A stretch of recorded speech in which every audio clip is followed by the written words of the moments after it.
Lucy world premiere next Saturday on Reels.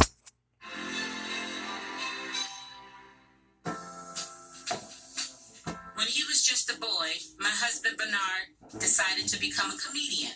He refused to let poverty, family tragedy, and becoming a husband and a father at 21 deter him from his dream. The 1980s were tough on Bernie and our entire family. Work was scarce, and it's hard to be funny when you can't pay the bills. But a good comic finds a way, and Bernie was a great one. I was at home in between jobs. General Motors laid me off. I started doing comedy in the comedy club. I was amateur night. I didn't realize how black I was till this morning. I woke up this morning, looked at myself and said, boy, you a blue mother. Ladies and gentlemen, I swear to God, I was in my house watching television. My brother was breaking into my home. I let him get in. I took off all my clothes. I cut off all the lights. And I beat his mother. I would pick him up after work because Rhonda had to use the car. And I would pick him up when I got off of work, and we'd go to different lounges or taverns. We old school, we call them tavern lounges. And he would do a little skit, maybe 4 or 5 minutes, and they pay them with beer and cigarettes. That's how they pay them. Now, I'm good, because I'm drinking beer all night long. He had Red Fox album, Richard Pryor albums, Bill Cosby albums, and you could hear him sitting in the room playing them, studying them. And I said, oh, he really wants to do this. It wasn't until he started asking me to come to the Cotton Club that I saw what Bernie really was. Because it was as tough a room as you could have. I went up 5 minutes and I killed. You need your host witness in the house. You know, your host witness, anybody, I'm not upset at you. You're not thinking it's fine. What you're doing is something positive because you're following some spiritual. You on these folks' house. You got them early. I'm sick and tired of knocking on folks' door and they got them clock. What the hell do you want at 4 o'clock in the morning? He was in command. I was like, oh, like, this guy's amazing. For people that love Bernie Mac, you can see their faces change as soon as he started to talk. It won't even be about a joke at all. It'd be like, can I tell you something? Listen, can I talk to you for a minute? And right there, well, yes, please say something to me. What are you about to say? I would sit and watch him as he would listen to his records, and he'd jot down notes. And when he told me, you know, I'm a comedian. I'm not famous yet, but I will be. It was okay, Daddy. But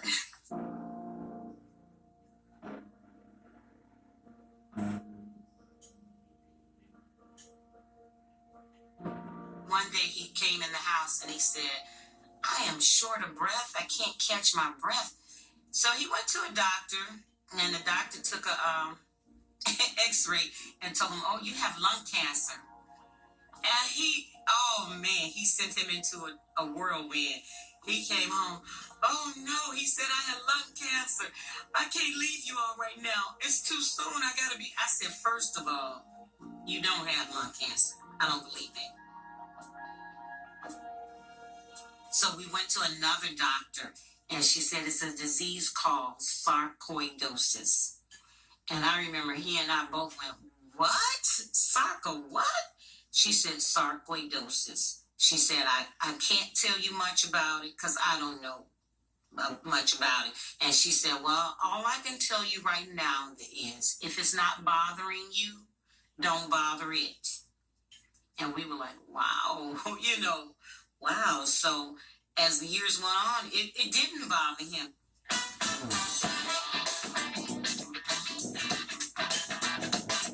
I went to all the talking clubs again, Wackos, Comedy Room, Catch a Rising Star, Comedy Charts, Last Laugh.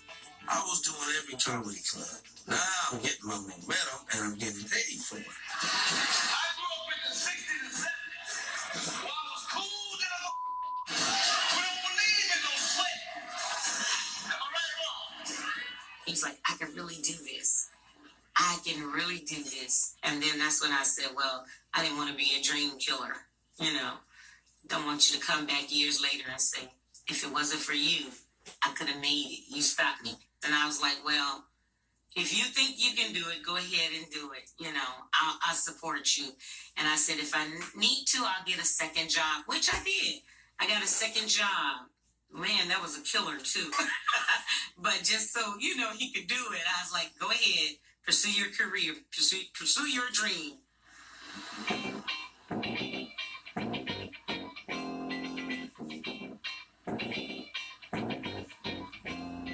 Chicago was a great city during the late 80s and 90s. Big major tentpole cities were starting to do just black comedy nights. And Jamie Foxx and myself and D.L. Hewley and Steve Harvey. I mean, all of this group. Tonight we have 9 more for you to see and you to judge to see what's going to be winner of the 1930s Real Life Comedy Search. When it started, it was a lot of comedians. And then they had narrowed it down to, I think it was just five comedians, and he was one of the 5. And I had watched the other comedians. You know, they were funny, but it was like, So, but when he came on stage and he did his routine. She said, Dad, you know what? I can't waste time on my brother outside of here. She said, come on, Dad, you was calm, man. You were here all the time. You was saying some but look at her though. I'm still over. Still over. I want you to just like this. See, baby. I love you. I love you. I love you. Bring it down. Bring it down. Put it together first. Say, oh, that's one. Slow me down. Say, look at it. Say, look at it.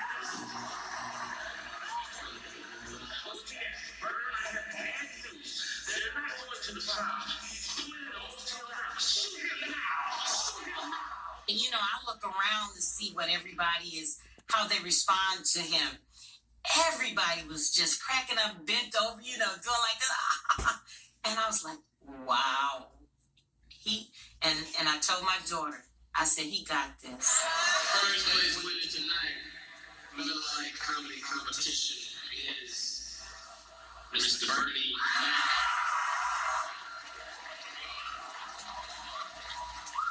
Oh my God, I lost it. I started screaming. I was just screaming and screaming till they heard me on stage. And they said, Bernie, do you know that person that's screaming? And he looked, he said, yeah, that's my wife.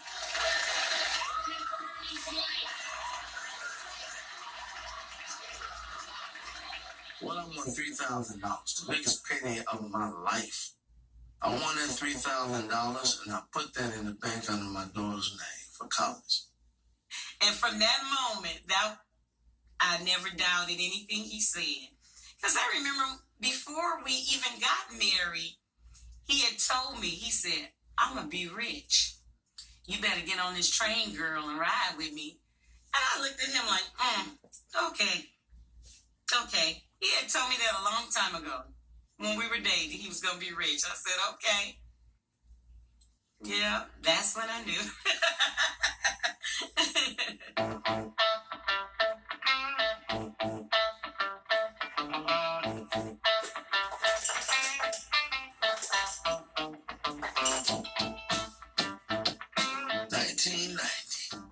I'm doing comedy full-time, the phone ringing off the hook. All of a sudden, now I'm on the road. I'm in Atlanta, Dallas, New York, LA, Sacramento. I'm doing everywhere. 500 a show. Some shows was $1,500, $1,200 headline. I'm doing over an hour a night. I'm coming into the Mac man. He come. I'm not Bernie Mac, no, I'm the Mac.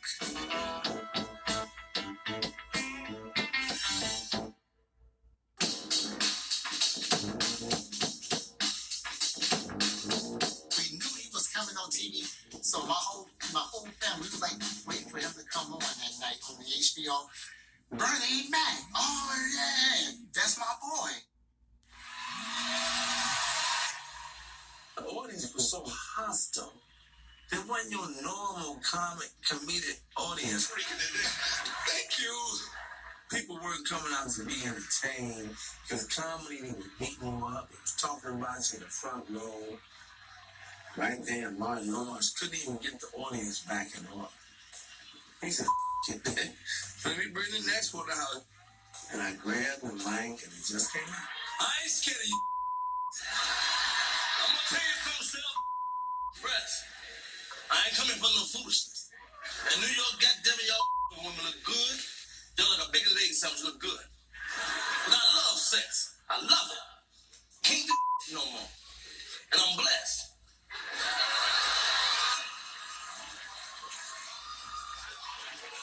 I'm big boned. I'm heavy structure. I'm hung low. If I pull my out, this whole room get dark. I would say this, that had to be literally one of the most famous 8 minutes of comedy. He went from that set when it aired to he the man. You hire Bernie Mac, he gets the most money, he the headliner, no question about it, nobody questions it.